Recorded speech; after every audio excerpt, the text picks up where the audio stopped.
Hi y'all, I'm Lindsay. This is Coco. I'm going to teach you a super simple way to incorporate some yogic spinal mobility into any movement practice. So our spine loves to move in these three different ways, front to back. So a little seated cat and cow like this. Inhale, stretch the front. Exhale to round and stretch the back. As big or as small of a movement as feels helpful for you. Inhale to stretch the front.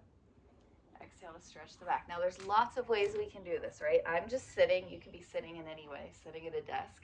We can also do this in tabletop, hands and knees, right? Traditional cat and cow in yoga. Inhale to stretch the front, exhale to stretch the back. If you're linking movement to breath, or you could just kind of keep moving mindfully and keep breathing with relative ease. Now we did that front to back. You could also be doing that standing. So let me just show you. That's how I want to incorporate sharing these different ideas with you. What if we were in a simple low lunge? Now you could be doing this with your knee on the ground, or if you were standing, a simple standing lunge, or a wide leg squat. And then again, whichever of those variations, do a little stretch, rounding your back, stretching the back. Maybe clasp hands behind or bring them to your hips. Extending the spine, stretching the front. So this is how we start to incorporate those spinal ranges of motion into a movement practice without having to know a whole lot of different poses and postures. Okay, now we've got that front to back, right? The second of three ranges of motion is lateral flexion side to side. So we could always just subtly side bend. We can also isolate those movements into just one segment of the spine, like our cervical spine. And there's lots of ways to do this lateral flexion, but it's very important. So we can do this again subtly like this, or you can lean, or you can reach, but you don't have to. So none of these options are any better or worse. Go at your own pace. Each of us is moving in our own body, our own breath, our own way. You can also lay your head back in your hand while you side bend. You can get little gentle pulses, not all the way at your furthest end range of motion, but just a little shy of that. Now you can lay your head back in your hand like this, or if your arm drapes over, you can reach up and over to support your head way it's leaning, or you could even use the hand this way, and just experiencing it a few different ways. This side bending of our spine, our lifeline, is going to be really helpful. Anytime we're stretching down that side line, it's going to make it easier for us to breathe during the day. Stretching in between those intercostal muscles of our ribs, but again, no force or strain. Less is more. Gentle is best. Breath is key. Experience and feel your breath in all of these shapes. And we want to definitely recognize and honor that we are very different people with different bodies and brains and lives and needs. One other way, rather than up and over, is sweeping around in front and coming up and down each side slowly. And that can be quite lovely. Again, if that variation feels helpful in your body, that is. So you can always go back to that front to back. We've got that now 2 of 3. You've got down front to back and side to side. And then just to reiterate that side bending, we could be doing in a lunge. You can go each way with a little side bend. Again, you could be in that lunge with knee down or standing. You could lean, whichever leg is lunged back. If you reach that arm up and over, we're deepening the stretch, as you can see, down that whole side body line. But you can also try that side bending in that wide leg stance squat as well, leaning on the knee or thigh. And again, just experiencing your breath.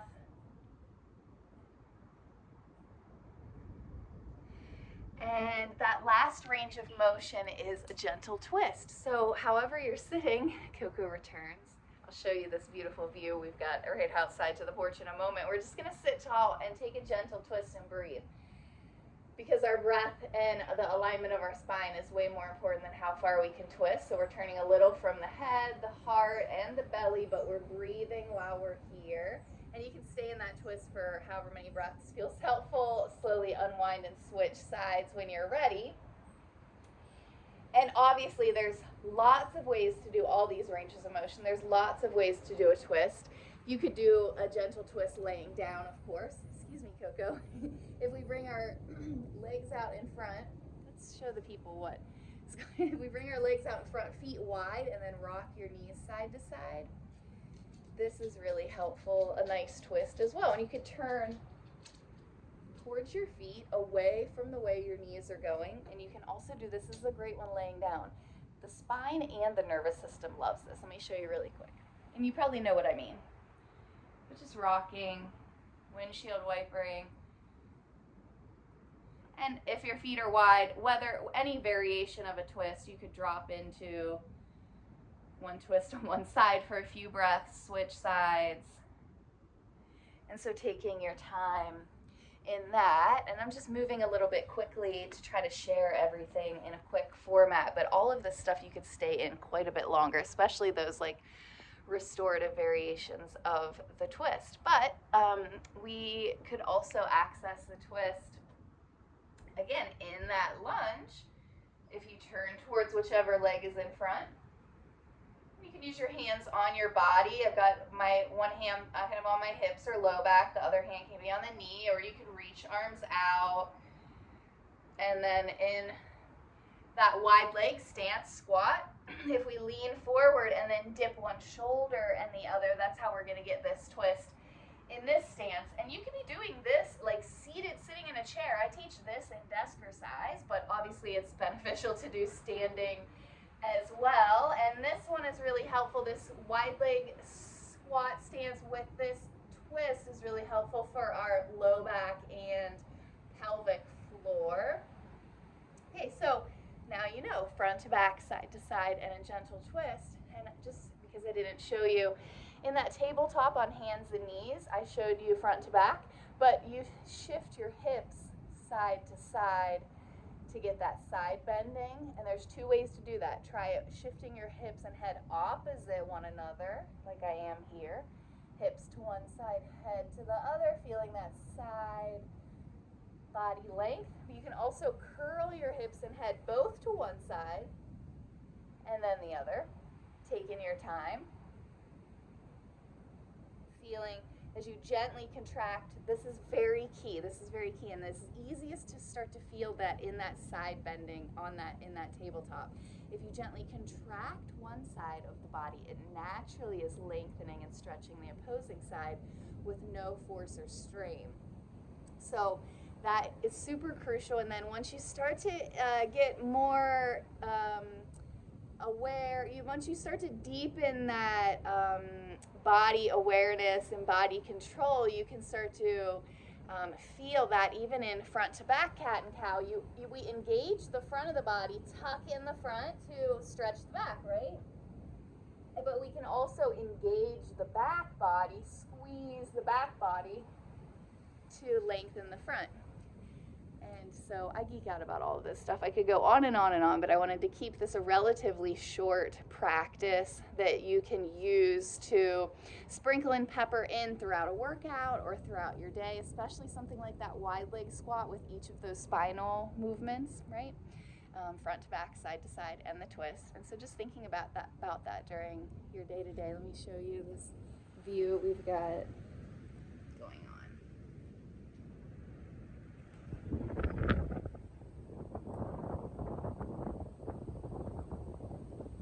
Try to back it out of the wind a little bit now. Anytime that you can spend outdoors or with a window open or even